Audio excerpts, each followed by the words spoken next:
You said this. Okay, so these are the official answers, although they're not all inclusive. That's just some of the main categories, etc. My suggestion is don't just try to write it all down now. This will be online. Use it from there. And you can copy it in if you want to. But first of all, organic toxins and contaminants. We've talked about some of these particular ones in detail. They are separated from the biological type of toxins, similar to the way we separate biomass from fossil fuels. Remember how we did that in that fossil fuels, of course, have been underground and have been under heat and pressure over a long period of time, and biological ones are ones that are recently living. In this case, organic are going to be chemical type toxins, whereas the biological ones are going to be biological. They can be disease-causing organisms. With organic substances, one of the things that happens is that with these once living molecules, that takes them from being something that you could eat to, well, you don't want to eat E. coli, but things that are at one time were fats and proteins and all those kind of things. The change, of course, occurred through time and heat and pressure over the millions of years, and that chemically changed these substances. Now, a similar thing happens when you burn stuff. For example, tobacco or anything else that you might burn and forcibly inhale will cause the formation of a lot of different compounds from your original organic biological compounds that may not have been quite so toxic. So that is actually the reason why smoking, no matter what you're smoking, causes cancer. Because when you heat up organic compounds to a high temperature, a lot of them will turn into certain things like polycyclic aromatic substances and a whole variety of different things that we don't really need to go into a whole course on organic chemistry to give you the details on. But this is what happens. This is the cancer part of smoking. And that's why, like I said, it doesn't matter what you're smoking. As a matter of fact, with tobacco, the nicotine itself is not cancer-causing, or it hasn't been shown to have a strong correlation there. That's why people, when people try to quit smoking, it's okay to use nicotine patches and gum and things like that, because you're not getting the cancer-causing part, which is actually referred to as tar. If you ever look at a pack of cigarettes on the outside, it'll tell you it's this amount of tar and nicotine in here. Tar is the stuff that gives you cancer. It's also what gives you what is carcinogenic, I should say. I wouldn't go as far as to say it gives people cancer, but it's when you burn meat. Now, I sear my steaks, and I don't eat that much of them that it's a concern, but some people say you shouldn't do that because that black char that's on the outside of that steak is going to actually have some cancer-causing compounds in it. So that's a common thing that happens with organic substances. It also is why, for example, used motor oil is more of a toxic substance, you only get one, than new motor oil. It's more of a concern with taking care of that and disposing of it properly, per se, than new motor oil, because the heat and everything from the engine is generate a lot of these types of cancer-causing and more toxic substances from there. As you imagine, of course, most of these things are from the petroleum industry, the use of petroleum-based products, including your plastics. So plastics, and there's a whole bunch of different types of chemicals called solvents that are often used in industry to clean things and used for conduction and all kinds of other types of purposes that are petroleum products, and therefore they are both toxic, or may have those toxic substances in them, as well as being carcinogenic. We'll treat those as the same thing, by the way. So the health effects, obviously cancer. Liver damage. Now notice something here. Liver damage. When we go down to nuclear, we'll see also birth defects there. There's certain things that just happen to your body typically when toxins are ingested or you're exposed to them. Your liver is the organ in your body that actually processes toxic materials and therefore tends to get the brunt of the damage. That's why alcoholics get liver damage, because alcohol is a toxic substance and that your liver has to constantly deal with taking care of that when it happens. when it comes to these things being out in the environment, a spill or something else of that nature, exposure to it, we've talked about the fact that bioremediation is often used. This will be the case of an oil spill. What is that? Bioremediation, what does that use? Using Bacteria, very good. I'm glad you guys remember that. You were going to say that, I know. They are pretty effective at consuming petroleum products. So for them, they don't have livers, and they don't get cancer, bacteria, so they're pretty safe. They can consume these products because they are carbon-containing substances, and therefore it's a source of fuel of energy. Bless you. Actual physical removal, like skimming the oil off the top from an oil spill, or excavating a soil area that has been contaminated with oil, are examples of doing that. And actually carbon filtration, although I don't have the filtration on there, do I? Let's go ahead and put that in.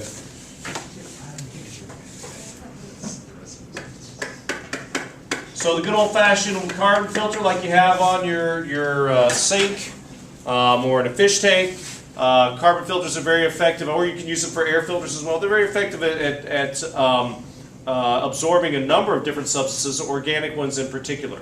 So it's a good thing to have those, use those. And as a matter of fact, a lot of times when they have, for example, a petroleum contamination in groundwater, they'll constantly pump that groundwater up, pump it through a carbon filter, and pump it down into the ground.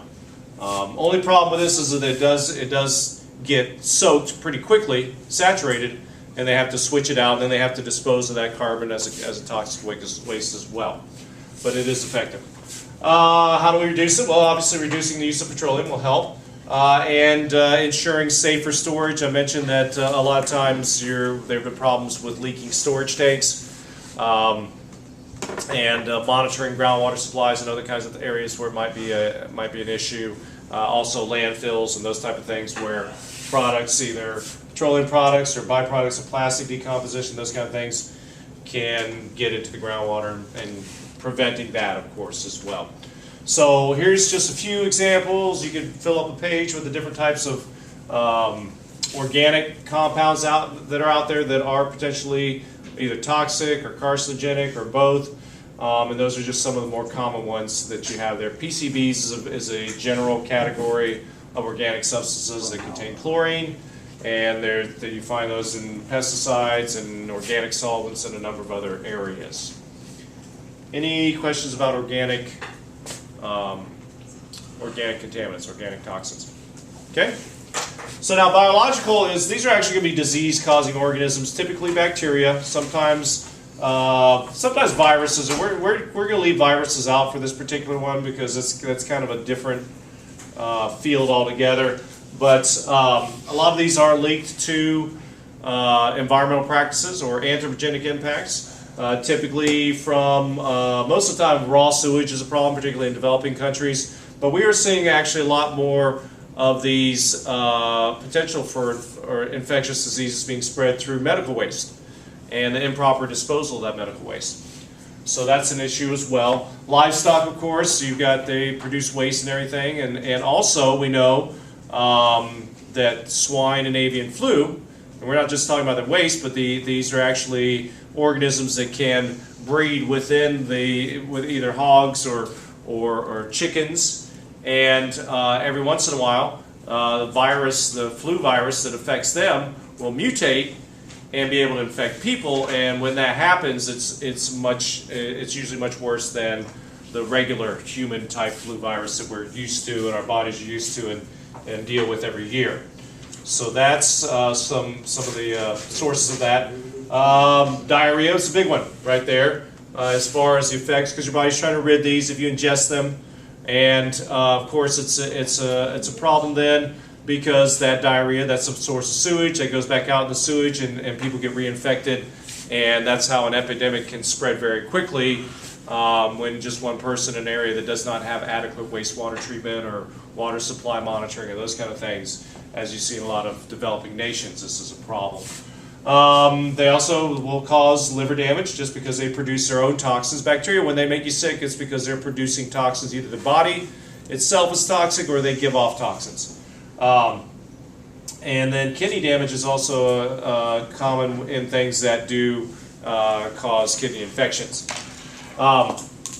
So with this proper drainage and this kind of, you can put wastewater treatment in both categories here.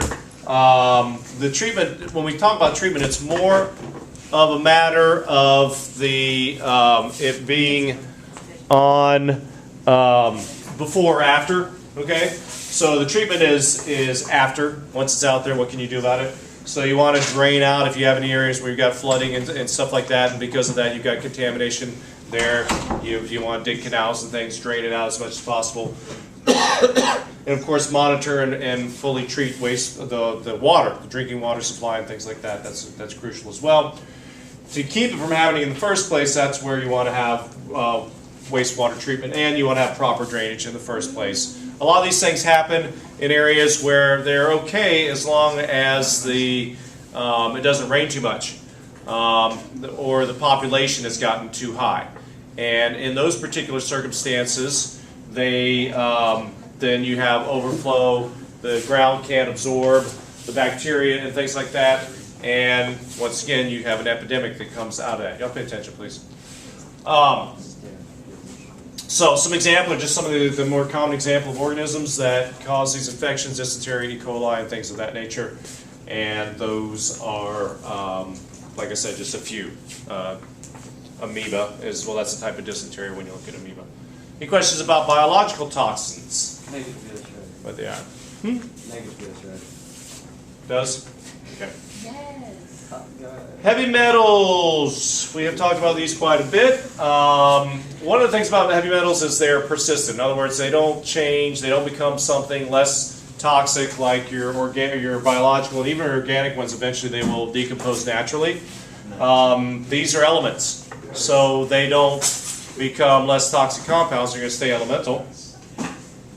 And you get a lot of them from your electronics and batteries and stuff, but also mining. And you don't have to be mining for a toxic metal, even though we do mine for things like mercury, lead, and everything. We use those substances. So we do mine for them, but just mining for coal itself will expose these things. And of course, with the coal, also burning of it. So we talked about that with air pollution. You're going to find these substances in the coal, and when you burn them, they're going to be released in the atmosphere. Right, Jody? Now, were you checking on the coal, the mercury levels in the atmosphere, I hope? One of the big things about heavy metals from a physiological standpoint is the fact that they do tend to have neurological effects. A lot of these will cause retardation, even schizophrenia, and forgetfulness, I guess? No. But yeah, there's a lot of these different things that Mad Hatter, you ever heard of Mad Hatter? Yes. Well, you know who the Mad Hatter is, but you know why he's mad? Yeah, mercury. Because they used to use mercury to cure the felt and the leather that was used in hats. And so a lot of the people that worked on hats ended up becoming crazy. Once again, your liver damage as well as kidney damage as well. So there's a lot of consistency with the way these things affect people typically. So what can you do about it? Now, in this case here, bioremediation, there are actually bacteria that will consume these different substances. It does not make them non-toxic anymore, but it gives you an ability to filter the bacteria out. You can run water that has these bacteria in it through a micropore filter or something like that, and it will filter out the bacteria. It would not filter out individual ions of iron or of mercury or something like that. But once the bacteria incorporated into them, you can then filter those bacteria out. Same thing with plants. Plants are pretty good at absorbing them. A lot of plants can withstand high levels of these in their systems without it hurting them, so they'll grow and you can harvest them out of there. What do we do to reduce them getting out of the environment in the first place? Filtration. This is filtration in the case of exhaust from power plants and things like that. Reduce the coal that you burn in the first place. Manufacturing and disposal regulation. This is in the case of industries that use these substances, making sure that what they throw away, as well as people, trying to keep people from throwing away things like batteries and other kinds of things that already or switches that they use that have mercury in them. You know, the thermostat switch. I don't know if you know how that works, but when it goes up, the mercury will run from, and a number of switches work this way. Mercury being liquid will then run to the other end of it, and of course, since it conducts electricity, there'll be a circuit there, and it'll complete that circuit, and it'll turn on the air conditioner or whatever else. Float switches work that way as well. So these are some of your big culprits there: mercury and lead, and arsenic, cadmium. Other things like copper, selenium. Those are substances also that will be toxic in high qualities, but your body actually needs them. So I didn't list those, and they're not really considered toxic, but in the case of if you have too much of it, then it can also be toxic in that respect. Okay. Any questions about heavy metal toxins? Okay. Last column, radioactive. Now, radioactive toxins are probably your worst as far as just complete lethality. Fortunately, there's not a whole lot of them around and out there. Obviously, the nuclear power plants is going to be a big source of them. Nuclear weapons manufacturing has been in the past. Now, we don't do that much anymore, or most places around. At least they don't do it out in the open where they manufacture nuclear weapons. But in sites, I know there's a few in the United States where they are toxic waste sites because during the weapons manufacturing process, some of it got out or got spilled, or just the fact that the thing about radioactive waste or radioactive materials in general is that they radiate, obviously, and therefore they can contaminate anything that's around them if they're not kept contained somehow. So you don't have to spill it or leave it somewhere or whatever else. It will contaminate different things. Also, radioactive materials are oftentimes used in medicine as tags and things like that or markers to see where things go in cells and other kinds of things like that for scans. And well, X-ray itself is not really so much, but sometimes they combine it with an X-ray, or they combine it with other types of scope and scans so it'll light it up and things like that, make it more easy to see. There's radioactive material in general just has a lot of different effects. But some of the more obvious ones are some of the ones that have been seen are birth defects and cancer. A lot of this has been seen in Chernobyl, for example, in those areas. Definite increase in those effects. But those are what we call chronic effects. So you're exposed to a little bit at a time. If you're in a situation where you're exposed to this radioactive material, at high levels, for example, like the people that had to go into the Chernobyl plant, in which about 50 people died right there that day, trying to reduce the problems, to put out the fire, so to speak. It just destroys your body. As your body absorbs these things, it travels through all your bloodstream and absorbs into your organs and stuff, and just tears them apart, literally. It's a very, very bad way to die. Not a whole lot you can do about it if it's out there, besides containing it, trying to get it back in. To reduce the potential for that happening is you need to reduce your nuclear power. Let's not forget about our old friend radon. So radon's actually natural, so it's not something we cause, but we can reduce having that be a problem by ventilation. So radon levels are very low typically. Like I said, you don't see natural problems with radon, but when we build buildings and seal them up and we have basements and stuff and people stay in those buildings for long periods of time, you can see that can be a problem, and it's the second leading cause of lung cancer, so definitely an issue there. And regulation of production of whatever you're using the radioactive materials for. That's of course going to be a big step there, and they are highly regulated. Fortunately, the record is actually pretty good with radioactive material. We haven't seen a lot of widespread contamination from this type of waste or toxins.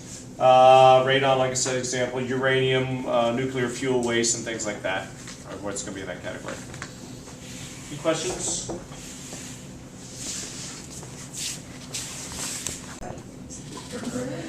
Okay, so a couple of things about toxins. There's certain things that they use in toxicology. Oh, put your phones away, please. Which, as you might imagine, is the science of toxins. Very complex science that deals with a lot of things. One of them is establishing the strength of a toxin, and the typical way in which to do that is to give it what they call an LD50 rating. And the LD stands for lethal dose, and the 50 stands for 50%. And that's when they take all the bunnies and the little cute little mice and stuff, and they inject them with or expose them to different levels of toxins, and they do it gradually. And then when they hit a level at which 50% of the organisms die in that test group, then that's called the LD50, and it's usually a value that is in a mass of toxin per mass of the whatever was being tested on, whatever organism was being tested on. So many milligrams, it takes so many milligrams of mercury per kilogram of mouse or rabbit or something to kill half of them. Okay, the reason why they do the 50% line there is to account for differences in tolerance. Okay, so you wouldn't necessarily want to establish a toxicity level when one of those organisms dies, as soon as one of them dies, because that organism might be particularly sensitive. It might have a disease or something that makes it that way. Okay, so that makes it kind of impractical as a guidelines. And then obviously also you wouldn't want to wait till all of the organisms were dead, because then that would mean that you're setting toxicity levels that are very high, and those dosage, of course, is going to kill everything there. So they split it in half, and right down the middle, 50% gives you a guidelines, and like I said, it's just a way to rate different toxins. It doesn't mean that they're going to say, okay, you can put this much dioxin into the water, because you're only going to kill half of the fish that are in there, so it's okay. They don't use it that way. They just use it. They say, okay, here's dioxin. It has a LD50 of blank, and in this case, what would be a more strong toxin? One with a lower value or a higher value? Lower. That's exactly right. Lower value, because it means it takes less of that toxin to kill the test organisms. So they're going to say, okay, dioxin has an LD50 of 0.5 or whatever milligrams per kilogram. Therefore, we need to be very careful with it. It's very, very toxic, and we need to establish very low levels that are allowable to put into there. But they do. It's allowable to put certain toxins out in the environment. It's just inescapable. It's impractical to think that you're going to be able to do certain things without emitting some type of toxins, and there are natural toxins that are out there as well. That's part of the case that's being made.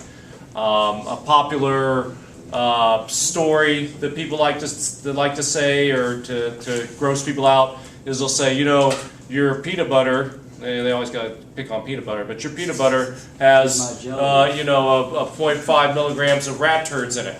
That's not necessarily true, but the FDA guidelines might say, it's just an example, I don't know for sure, but might say that that's allowable, that you can have that much, because whenever you make food, there's always going to be rodents and stuff in those areas. So there's an allowable amount of rat feces in your food, and an allowable amount of roach eggs and all those other kind of things. Yep. So there you go. You're killing us slowly. So that's the LD50. Okay. Certain designations for toxins, if they are ones that are able to kill you right off the bat, that would be an acute toxin. Carbon monoxide, for example, is an acute toxin. Whereas if you had like particulates and stuff in the atmosphere, those things have health effects over a long period of time. We call those chronic toxins, okay, because they're long-term exposure. Which you think is worse, not from a health perspective, but from a toxin management perspective? Acute, I guess. Well, why not? Periods. Why not? Why, Tuna, you disagree with that? Why do you think the chronic is easier to deal with or manage? No, well, I mean, from a strictly which one do you not want to be exposed to, the acute one is going to kill you right off the bat. But we tend to have more problems with chronic toxins because they go detect it. And we don't know their effects and everything until it's too late. So you end up dying anyway. So, well, yeah, I mean, that's always the case. But fact of the matter is that a lot of these things we don't know about, or we don't know how much it will take, or if they're even present in the environment until we start to see medical conditions. And then somebody says, well, why are all these people getting these particular medical conditions? And they start looking at water supply and air quality and all those other kind of things, and find out that there's these substances that do that. So, of course, if you had to swallow a cup of it, you would much rather want to swallow a cup of chronic toxin over acute toxin. But chronic toxins tend to actually offer more challenges to people in the environmental field, environmental maintenance field, and things like that. Okay. Different types of toxins based upon what they cause or what they do to people. We've talked about carcinogens as cancer-causing chemicals, I think, before. Mutations, mutagens, and birth defects caused by teratogens. Bless you. Now, a lot of people will tend to think, well, birth defects are mutations. That's not necessarily true. Mutations are changes in genetics. Okay, so those mutations can be passed on. They can also happen within an organism. They don't have to be passed on to be a mutation. When you get cancer, a lot of times that's because of mutations in your genes that have taken place maybe naturally or because of influence of poisons. Just a second. With birth defects, specifically when we talk about them being caused by teratogens, it's because these chemicals affected the baby in the womb when it was developing, and of course that's a very sensitive part of a person's development. There's millions of different things, changes, etc. that are going on, and small changes that would not necessarily affect the adults will have those effects on children, on babies, like developing alcohol children. is a teratogen, right? It is, absolutely. Alcohol is a teratogen. Many different things will cause damage to the fetus and therefore are called teratogens. Okay, good example. The Zika virus be a teratogen? Yeah, I mean the chemical that the virus itself produces that causes the damage. Teratogen? Yeah, that's going to be what's called a teratogen. Typically, there are chemicals that you refer to. Oh, that's such a sad disease or head sick. Any questions about different toxins or how they measure them or things like that? All right.